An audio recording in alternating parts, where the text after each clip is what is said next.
reer caynaanshe oo habar yoonis ah iyo warsangelina way isa sheegtaan amuudan oo ogaadeen ah iyo sacad habar gidirna way isa sheegtaan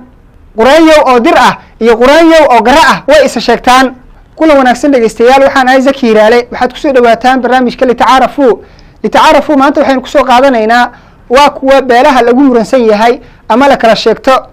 ama ay beeluhu dhahaan reer hebel anagay asal ahaan naga soo jeedaan ama kuwa kale ay dhahaan maye idinka asal ahaan naga yimid oo anaga naga tirsan haddaba beelahaas waa kuma beelahaas waxaa ka mid ah beesha cali geri oo dhulbahanto ah iyo beesha duduble oo hawiye ah way is sheegtaan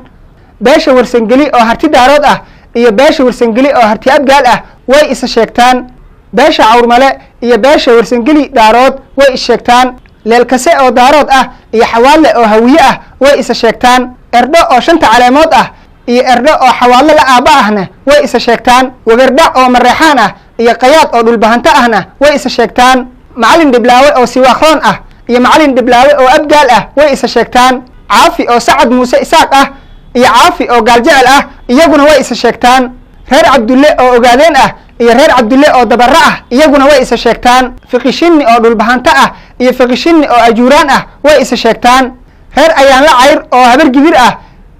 iyo ajuuraanna way isa sheegtaan cali ganuun oo godobiirsi ah iyo bartirana way isa sheegtaan reer caynaanshe oo habar yoonis ah iyo warsangelina way isa sheegtaan amuudan oo ogaadeen ah iyo sacad habar gidirna way isa sheegtaan